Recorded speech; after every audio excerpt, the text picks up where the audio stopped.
نحمدہ ونصلی علی رسول الکریم اما بعد۔ صحیح البخاری ابواب التطوع باب فضل الصلاۃ فی المسجدین، فضل الصلاۃ فی مسجد مکہ والمدینہ۔ امام بخاری رحمہ اللہ یہ بات واضح کرنا چاہتے ہیں کہ مسجدیں یہ اللہ تعالیٰ کے ہاں زمین میں سے سب سے پسندیدہ جگہ ہیں، جس طرح صحیح مسلم کی حدیث نمبر 671 میں فرمایا احب البلاد الی اللہ مساجدها، اللہ تعالیٰ کے نزدیک تمام خطوں اور تمام قطاعات میں سے مساجد اللہ کو محبوب ترین جگہ ہیں۔ وابغض البلاد الی اللہ اسواقها، اور ناپسند جگہوں میں سے بازار ہیں۔ یہ بات اپنی جگہ بالکل درست ہے کہ تمام زمین میں سے سب سے فضیلت، شان اور مقام والی جگہ مساجد ہیں، لیکن تمام مساجد وہ مرتبہ اور مقام کے اعتبار سے کیا برابر ہیں یا ان میں فرق ہے؟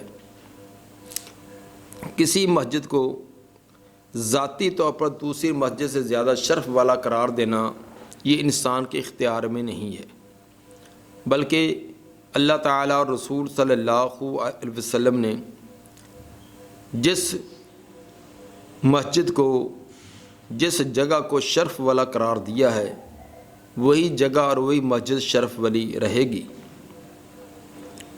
نبی صلی اللہ علیہ وآلہ وسلم نے 3 مساجد کا شرف بیان کیا ہے، بیت اللہ، مسجد نبوی اور مسجد اقصیٰ، اور اسی طرح قباء کی مسجد کے بارے میں بھی تذکرہ آتا ہے۔ یہ 4 مساجد بیت اللہ، مسجد نبوی، مسجد اقصیٰ اور مسجد قباء، ان کے علاوہ باقی مساجد ذات کے اعتبار سے ان کا شرف برابر ہے، البتہ خارجی کوئی قرائن ہوں تو اس کی الگ سے اس کا شرف ہو سکتا ہے۔ امام بخاری رحمہ اللہ ان ابواب کے اندر یہی چیز بیان کرنا چاہتے ہیں کہ مسجدوں میں سے کون کون سی مساجد ان کا شرف، مرتبہ اور مقام بیان کیا گیا ہے۔ اس باب میں باب فضل الصلاۃ فی مسجد مکہ والمدینہ، مکہ اور مدینہ کی مسجد کے اندر نماز پڑھنے کی فضیلت، اس کا تذکرہ فرماتے ہیں۔ حدیث نمبر 1188، قال حدثنا حفص بن عمر قال حدثنا شعبہ قال اخبرنی عبد الملک عن قزعۃ قال سمعت ابا سعید رضی اللہ عنہ اربعا۔ عبد الملک قزع سے بیان کرتے ہیں، وہ فرماتے میں نے ابو سعید خدری رضی اللہ تعالیٰ عنہ سے 4 احادیثیں سنی۔ اربع احادیث یعنی تمیز اس کے آگے محذوف ہے۔ سمیت من نبی صلی اللہ علیہ وسلم، وہ فرماتے ہیں یعنی ابو سعید خدری رضی اللہ تعالیٰ فرماتے ہیں کہ میں نے وہ نبی صلی اللہ علیہ وسلم سے سنی ہیں۔ میں نے ابو سعید سے 4 باتیں، 4 حدیثیں سنی اور وہ آگے نبی صلی اللہ علیہ وسلم سے وہ بیان کرتے تھے۔ وکانا غزا مع النبی صلی اللہ علیہ وسلم سنتا عشرۃ غزوۃ، ابو سعید خدری رضی اللہ تعالیٰ عنہ وہ صحابی ہیں جن کو 12 غزوات نبی صلی اللہ علیہ وسلم کے ساتھ مل کر کرنے کا موقع ملا ہے۔ 12 غزوات میں نبی کے ساتھ یہ شریک رہے ہیں۔ تفصیل کے ساتھ آگے حدیث نمبر 1197 آ رہی ہے، جس کے اندر ان چیزوں کا تذکرہ ہے، ان 4 احادیث کا تذکرہ ہے۔ ان 4 میں سے ایک کا ذکر آئندہ حدیث میں سیدنا ابو ہریرہ رضی اللہ تعالیٰ عنہ کی روایت میں آگے آ رہا ہے۔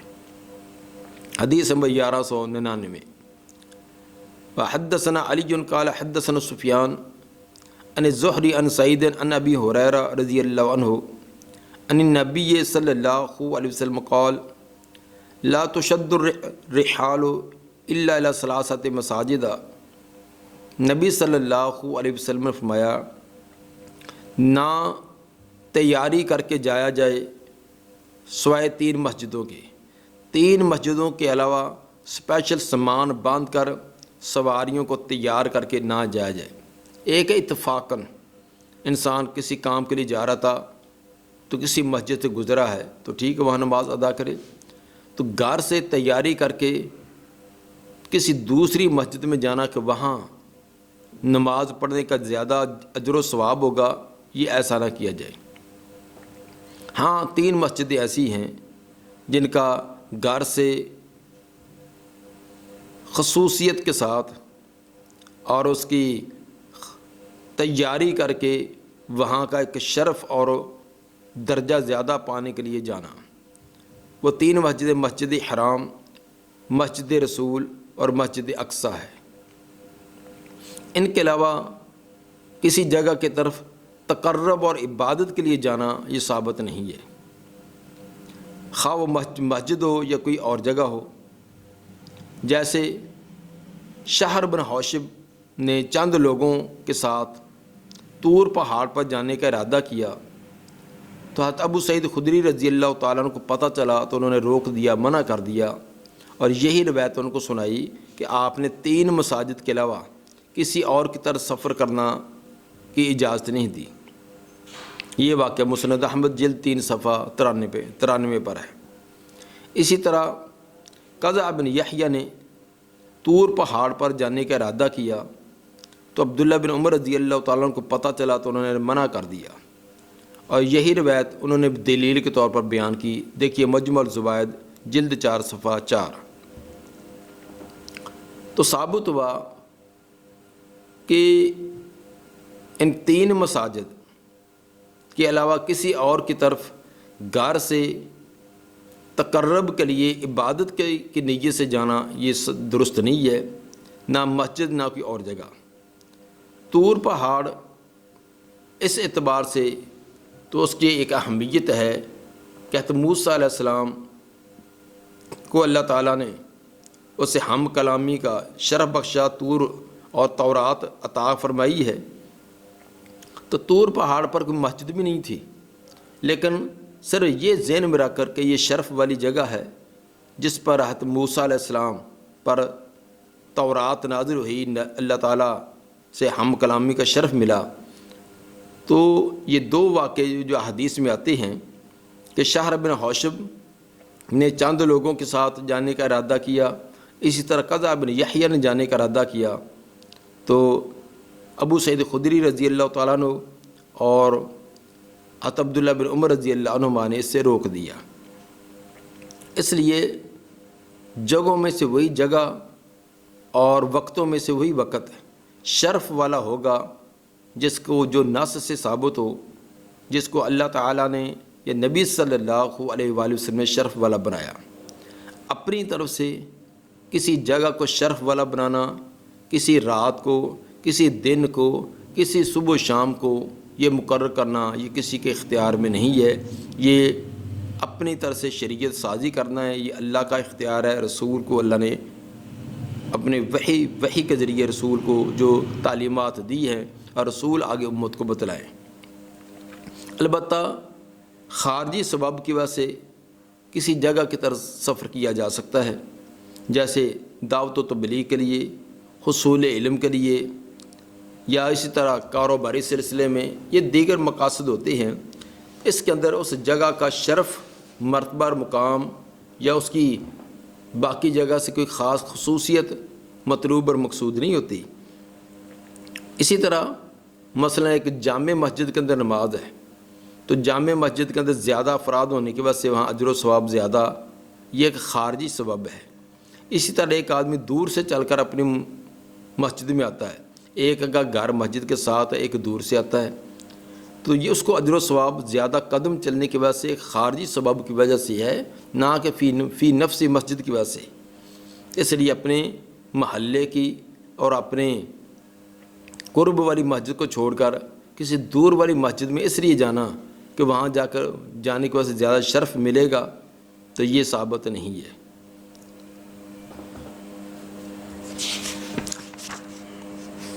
حدیث نمبر 1190 قال حدثنا عبداللہ ابن یوسف قال اخبرنا مالک عن زید بن رباح وعبید اللہ بن ابی عبد اللہ الاغر عن ابی عبد اللہ الاغر عن ابی ہریرہ رضی اللہ عنہ ان رسول اللہ صلی اللہ علیہ وسلم قال صلاۃ فی مسجدی ھذا خیر من الف صلاۃ فیما سواہ الا المسجد الحرام۔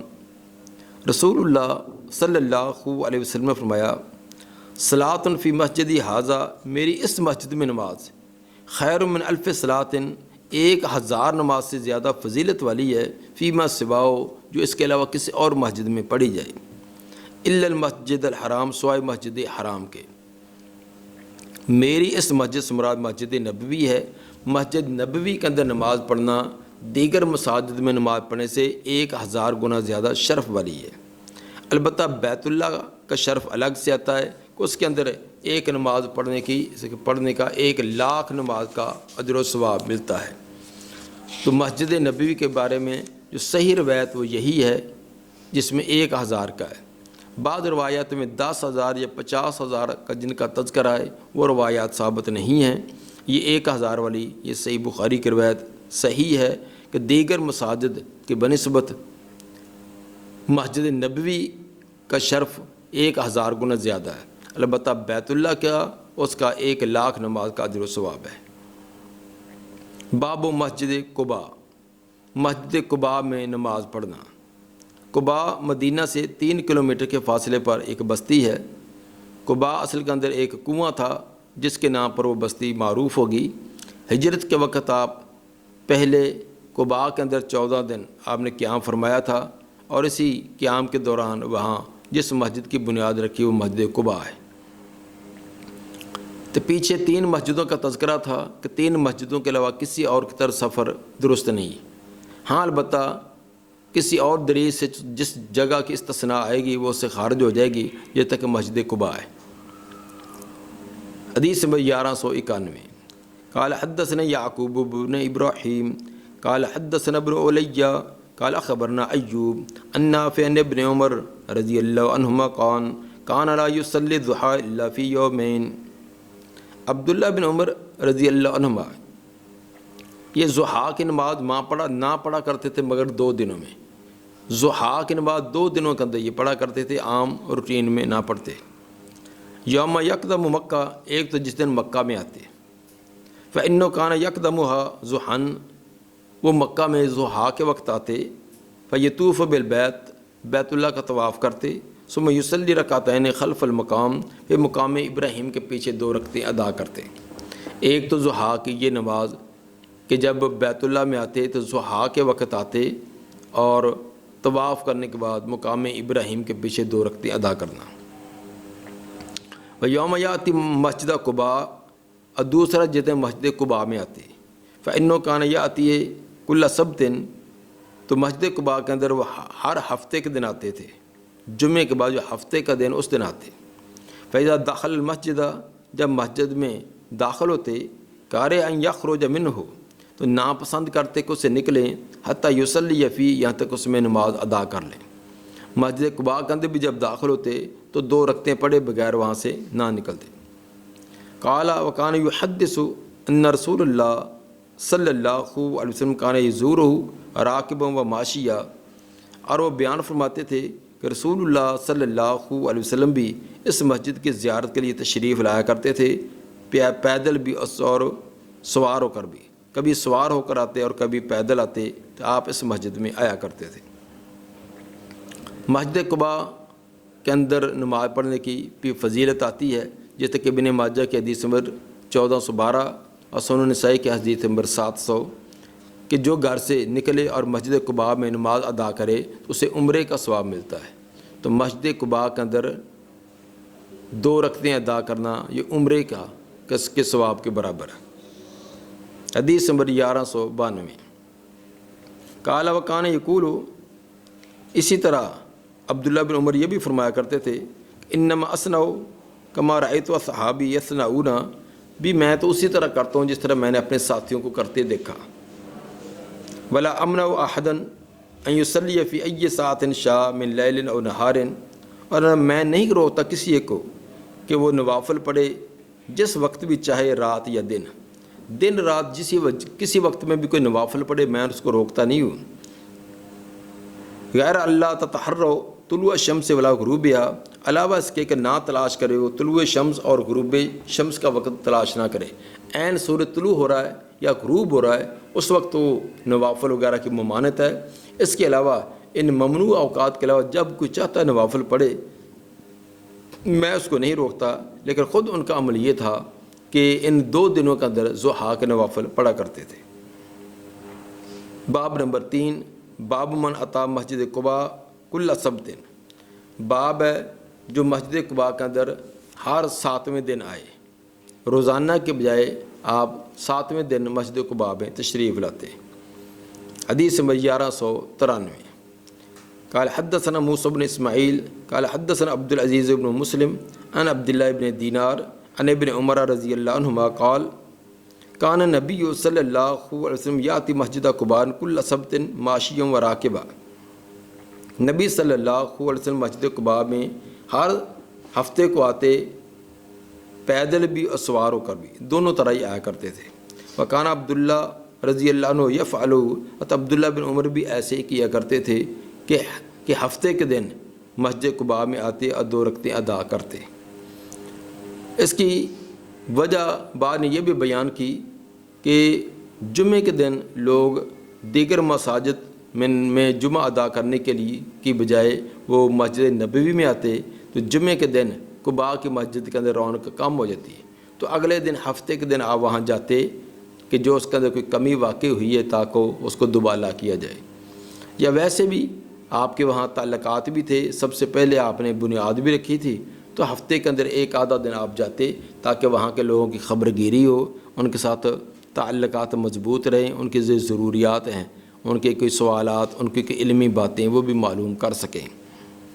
تو ثابت ہوا کہ مسجد بنا دینے کافی نہیں ہے، اس کی نگرانی کرنا، گاہے بگاہے تیار کردہ مسجد میں جانا، وہاں کے لوگوں کو وقت دینا، ان کے ساتھ مجلس کرنا، بیٹھنا، یہ بھی ایک اہم چیز ہے۔ ہمارے ہاں بعض مسجد بنا کر وہ چھوڑ دی، اس کے بعد اس کا کوئی علم نہیں ہے، اس میں کوئی آبادی ہے نہیں ہے، وہاں کوئی نمازوں کا اہتمام ہوتا ہے یہ نہیں ہے، تو مسجد بنانا بڑا عظیم کام ہے، لیکن پھر اس کو آگے آباد کرنا یہ بھی بڑا عظیم ہے، تو یہ خبر گیری رکھنا یہ بھی بہت اہم ہے۔ باب نمبر 4، باب اتیان مسجد قباء ماشیا و راکبا، باب مسجد قباء کے اندر پیدل اور سوار ہو کر آنا۔ اگرچہ پیچھے والی حدیث سے یہ بات ثابت ہے، لیکن امام بخاری رحمہ اللہ الگ الگ تبویب قائم کر کے ہر مسئلے کو الگ کی صراحت اور وضاحت کرتے ہیں۔ حدیث نمبر 1194، قال حدثنا مسدد قال حدثنا یحیی عن عبید اللہ قال حدثنی نافع عن ابن عمر رضی اللہ عنہما قال کان نبی صلی اللہ علیہ وسلم یاتی قباء راکبا و ماشیا، آپ صلی اللہ علیہ وسلم قباء میں سوار ہو کر بھی آتے اور پیدل بھی آتے۔ زاد ابن نمیر عن عبید اللہ، ابن نمیر عبید اللہ سے یہ لفظ زائد بیان کرتے ہیں اور وہ نافع سے وہ یصلی فی رکعتین، اس کے اندر 2 رکعتیں ادا کرتے۔ تو جو ابن نمیر نے عبید اللہ کے واسطے سے نافع سے بیان کیا اس کے اندر 2 رکعتیں پڑھنے کا بھی تذکرہ ہے، جبکہ پیچھے میں مطلق ہے کہ آپ قباء کے اندر سوار اور پیدل دونوں طرح آیا کرتے تھے۔ تو صاف ظاہر کہ وہاں آنے کا مقصد مسجد کی زیارت کے ساتھ ساتھ 2 رکعتیں ادا کرنا بھی، ویسے بھی مسجد کے اندر تحیت المسجد ادا کرنا ہی چاہیے، تو یہاں آپ خصوصی طور پر اس اہتمام کے ساتھ آتے، تو ثابت ہوا کہ مسجد قباء اس کی زیارت کے لیے جانا یہ بھی ثابت ہے۔ اس کے علاوہ دیگر مساجد میں کوئی اور سبب ہے، کوئی تعلیم کے لیے، کوئی درس و تدریس کے لیے، کسی اور مقصد کے لیے وہ ٹھیک ہے، تو یہ سمجھنا کہ فلاں مسجد اس میں نماز پڑھنا، اس میں اعتکاف کرنا زیادہ شرف والی ہے کیونکہ وہاں فلاں شخصیت نے اینٹ لگائی تھی، فلاں وہاں طواف، وہاں انہوں نے اعتکاف کیا تھا، یا اس نے وہاں نمازیں پڑھی تھی، اس لیے اس کے نماز پڑھنے کی وجہ سے اس کو شرف زیادہ مل گیا ہے، تو یہ اپنی طرف سے یہ چیزیں وضع کردہ ہیں، ورنہ کسی جگہ کو شرف والا قرار دینا، کسی وقت کو شرف والا قرار دینا، یہ نبی صلی اللہ علیہ وسلم کا اور اللہ تعالیٰ کا کام ہے، نہ کہ یہ بندوں کو اختیار دیے، جس طرح کہ آج ہمارے معاشرے کے اندر یہ چیز عام پائی جاتی ہے۔ ہر جگہ جو شریف ہی ہے، کوئی دیہات ہے، کوئی قصبہ ہے، کوئی شہر ہے، شہر کے ہر گلی اور محلہ وہ بھی شریف، یہاں کوئی دربار، یہاں کوئی مزار، وہ ساتھ شریف ہے۔ اور اسی طرح وقت جس رات کو، جس دن کو، جس صبح کو، جس شام کو کوئی بزرگ پیدا ہوئے ہیں یا جس میں وفات پائی ہے، تو وہ دن اور وہ رات اس کو بھی خاص اہمیت دے دی گئی ہے، اور پھر اس میں خاص پروگرام کا اہتمام کیا جاتا ہے۔ تو جس کی وجہ سے جو شریعت کی اصل تعلیمات تھی ان کو ختم کر کے اور ہی رنگ دے دیا گیا ہے۔ مسجدیں وہ ویران ہیں، نماز کے لیے کوئی آتا نہیں، لیکن ایسی پروگراموں کا شرکت کرنے کے لیے تمام کے تمام کھینچے آتے ہیں، کیونکہ وہاں پروگراموں میں ہوتا کیا ہے، وہاں طرح طرح کے کھیل تماشے، وہاں طرح طرح کے تلذذ والی چیزیں یہ ہوتی ہیں، نہ کہ عبادات والی۔ باب نمبر 5، باب فضل ما بین القبر والمنبر، باب فضیلت اس جگہ کی جو نبی صلی اللہ علیہ وسلم کی قبر مبارک اور آپ کے منبر کے درمیان جگہ ہے۔ گزشتہ بواب میں مسجد نبوی کی فضیلت بیان کی گئی، تو اس باب میں مسجد نبوی کے ایک خاص حصے کی، جس کا بڑا شرف، مرتبہ اور مقام ہے، اس کا تذکرہ کیا جا رہا ہے، جس کو روضۃ من ریاض الجنہ کہا جاتا ہے۔ یہ نبی صلی اللہ علیہ وسلم کے حجرہ مبارک سے لے کر آپ کا جو منبر تھا اس کے درمیان والی جگہ کو روضۃ من ریاض الجنہ کہا گیا ہے۔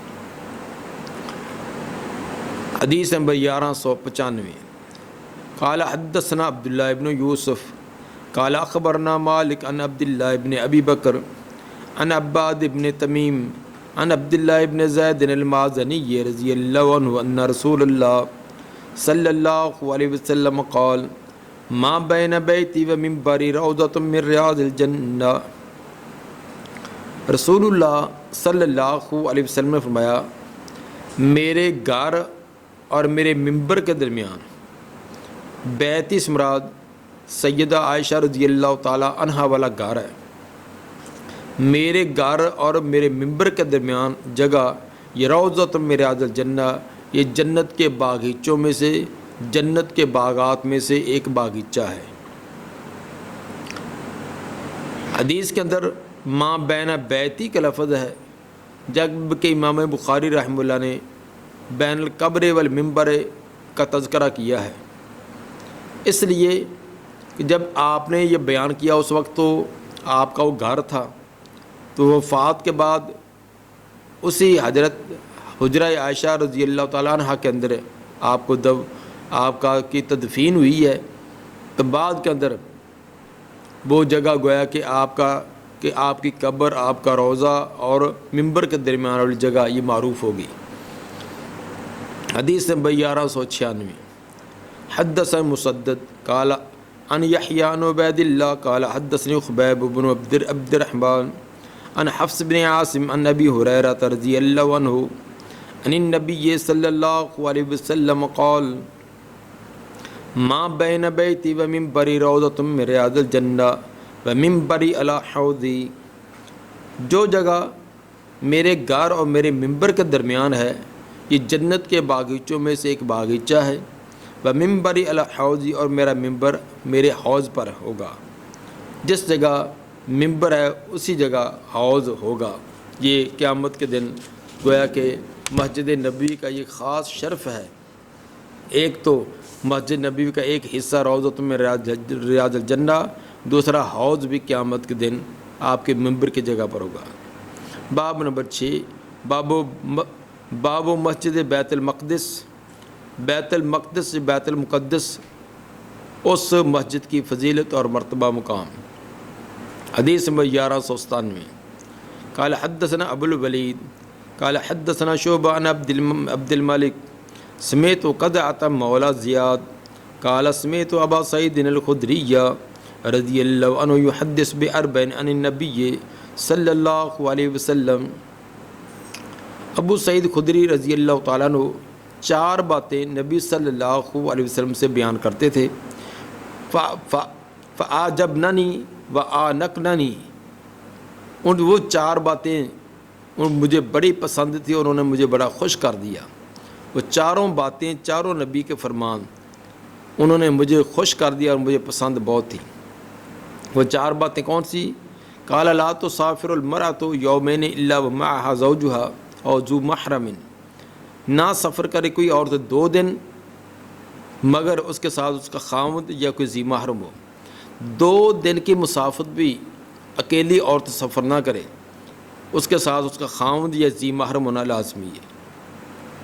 ولا صوم فی یومین، دوسری بات یہ بیان کی کہ 2 دن کے اندر روزہ نہیں ہے، 2 دن روزہ رکھنے کی ممانعت ہے.